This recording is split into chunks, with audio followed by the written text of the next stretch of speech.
Does cardio make you fat? Another fitness myth that I'm here to debunk for you today, because we do not believe that cardio makes you fat. In fact, we believe that cardio is going to do the opposite of that and actually make you be able to lose body fat. Now, there's the old comparison that people make of, oh, well, I'm going to go out and if I do cardio, it's going to be sprinting because look at the body shape of sprinters and look at the body shape of marathon runners. I'd much rather look like a sprinter, big, strong and muscly, than skinny, lean, and maybe even bordering like frail for some long distance runners.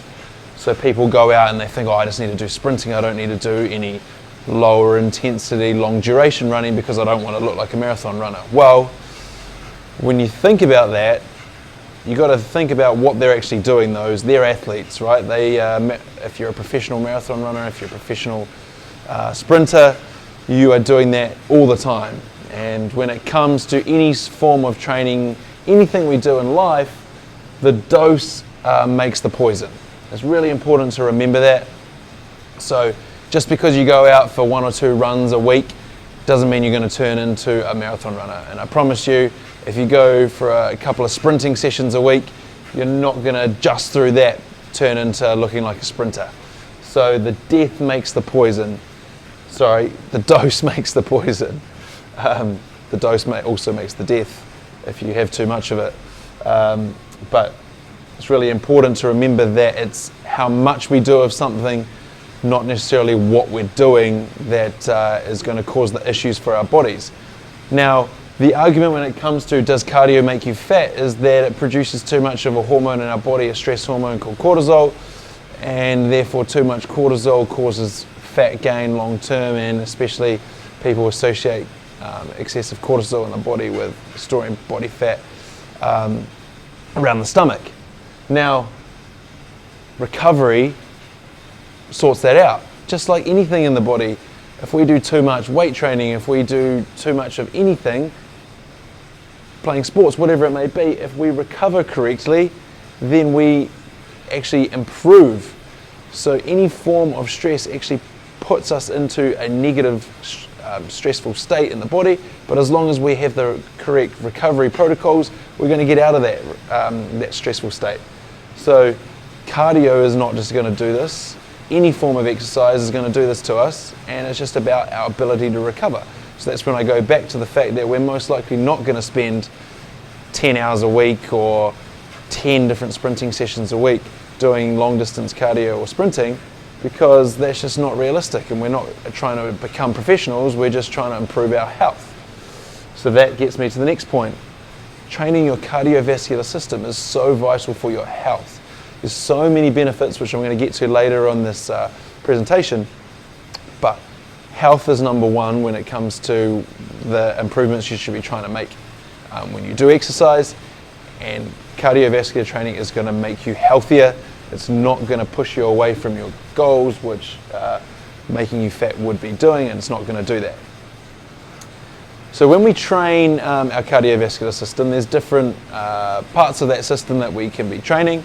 And we at Foundation prefer, especially in the early stages of your training, to focus on the aerobic system, and what we call that is the system of life. Now, the reason why it's a system of life is while you are watching this video, unless you are watching it while you're exercising, you should be in your aerobic system. It's the system we spend the majority of our life in. It's what we should be in for the majority of our life. If we're running more into what you guys probably at home have heard of, the anaerobic system, which is where there's not oxygen present, and there's a lot more demand on the body to create energy. That's not a good place to be in, especially if you're sitting at your desk running through the anaerobic system. It's a really negative place to be. But it happens for a lot of people. When we shallow breathe and we're not healthy cardiovascularly, we can be running more of an anaerobic pathway for the creation of our energy, which is not a healthy place to be in. So therefore, for people who are just starting out with exercise, or they really struggle even just walking up a flight of stairs, for example, that's a good sign that you don't have a very good aerobic system. and that starting with some aerobic training is going to be really beneficial for your health. So when it comes to improving our health and improving the system of life, people often ask the question, how hard shall I train? Well, we're big believers in the fact you need to earn the right to train hard. So you've got to put in the groundwork first to earn the right to train hard. And maybe that groundwork is a little bit boring, it's a little bit time consuming, because it's going to be lower intensity work for longer durations, but the benefits of doing that and building that aerobic base first and foremost is going to be hugely beneficial to your health long term, and it gives you the ability to train harder going forward. When we think about how hard we should train and how hard we can push ourselves, like anything when it comes to training, we believe that there's a continuum. Now, if we look at the aerobic training and cardio training continuum, it goes from down this end where we look at our health markers being in a really bad way. So we might have high blood pressure, we've got a high resting heart rate, and we may have terrible digestion, we sleep poorly, we have low energy. Those are the kind of symptoms we're looking for on this end of the scale.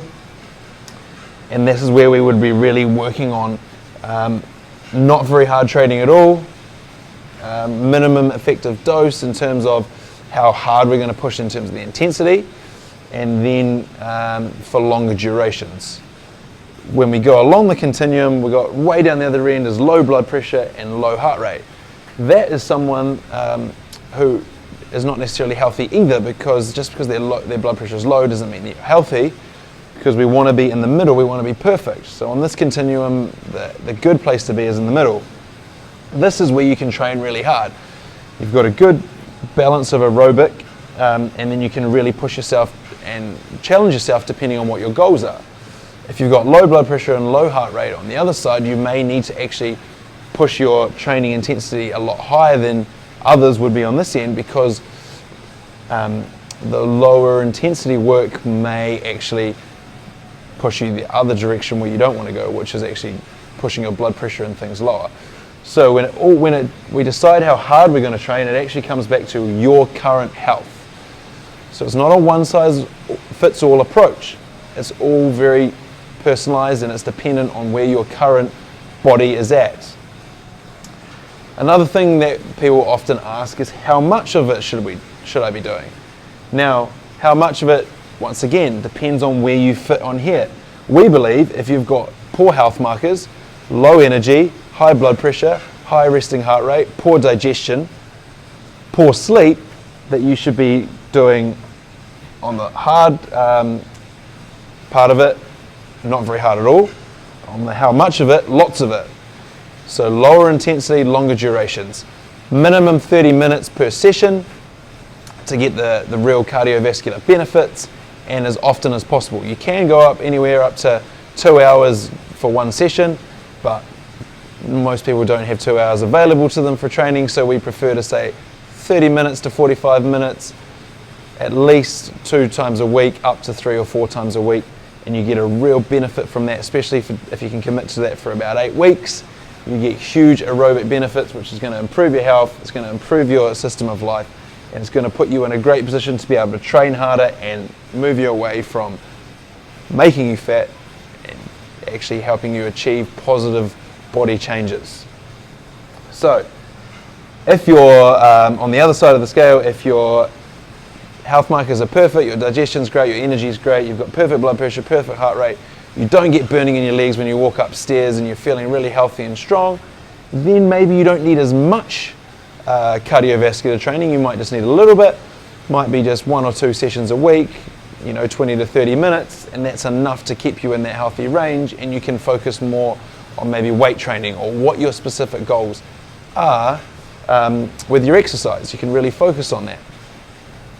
If you've got lower blood pressure and lower heart rate, you may also be more on the lowest scale of how much cardiovascular training you should be doing, but it's got to be intense and it's got to be hard, because we want to raise your blood pressure up to get it towards that perfect area, raise your heart rate up to get it towards that perfect area. So it's all going to be dependent on your personal health markers. People who need cardio, well, I've left it down the bottom at the very last point, but it's everyone. Everyone should be doing cardiovascular training because it's going to improve your health, number one, but it's going to improve your results in anything that you're doing.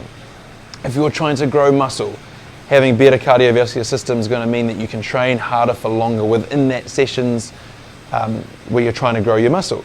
It's going to help with your recovery between your sets when you're trying to grow muscle. Because if you train hard, you do 12 reps, if it takes you 4 minutes, 5 minutes to recover from those 12 reps, well then you're not going to be in a great position to be able to put a lot of stimulus and damage through the muscle tissue to help grow that muscle. Whereas having a healthy cardiovascular system will help you recover faster so you can start your next set sooner and really get the benefit and work you towards that goal of trying to increase your muscle. Same if you're trying to get really strong, you're trying to lift heavy. As you're trying to go through your workout, the faster you can recover between each set, that means you can lift larger weight for longer periods of time, and over the course of your training programs and your training phases, you'll be able to lift more weight. And then just anyone who's trying to improve, if they play winter sports on the weekends, summer sports on the weekends, whatever it may be, sports with friends after work, that recovery between sets, and if when there's breaks in the game, your recovery is going to just improve, and it's going to improve your performance a lot. So no matter what your goals are, no matter what you're trying to achieve with your health and fitness, having a really good, healthy cardiovascular system is going to be very beneficial. Especially people that need it though are those with high blood pressure. It's going to help lower your blood pressure. It's going to, people who just walk up a flight of stairs and they get burning in the legs, people who feel that they're inflamed and bloated and poor digestion all the time. And then another point to really hammer home is men versus women. Men often, when they are trying to achieve a positive body change, will go to the weights. They'll try and lift lots of weight. Women, on the other hand, tend to, in general, go to cardio a lot more often and steer clear of weights because they fear that might put on some muscle and that's going to increase their weight. So what it's really important to understand is that it's more important to look at your health, where you are on the continuum, where your health markers are at, rather than what you think is going to burn more and what's going to burn less, in terms of trying to burn through calories when you're training, and put yourself on the spectrum and continuum and try and get the right training program for where you're currently at with your health. So men often, when they are training more towards that strength training and that weights training, they're more likely to have higher blood pressure and higher heart rates. So therefore for them, pushing towards more cardio type training, especially that lower intensity, high duration stuff early on in their training phases, is going to be more beneficial for them. Then when they've really improved their health and improved their aerobic system, then they can push more towards the higher strength, more resistance training with weights to get the results they're after. Females, on the other hand, in general tend to be more on the lower end of the blood pressure scale and lower heart rates, and then they tend to go towards cardio, where we would say that maybe based on their health, it's best to go more towards resistance training, higher intensity work with the cardiovascular training to push you this way towards the perfect blood pressure. So that's just a very generalized approach, and what we see with clients on a generalized scale. So not everyone's going to be the same. So it is important that you monitor your health markers yourself, or come and see us and we can help you with that and give you a personalized program to help you achieve the results you want to achieve. And just to finish with cardio, some of the benefits are energy production. If you improve your cardiovascular system and your aerobic health, you are going to find, your body will find producing energy a lot easier, and you will feel much better for it. It's going to improve your recovery, which is going to help you get stronger, get fitter, build muscle, whatever your goals are. Like I've said, it's going to improve your recovery between sets and all those kind of things. It's going to improve your health markers, your blood pressure, your heart rate, your digestion, your energy, everything like that. It's going to improve your ability to process nutrients. So A lot of people have issues with digesting carbohydrates, for example. They feel sluggish after eating them, they feel sleepy.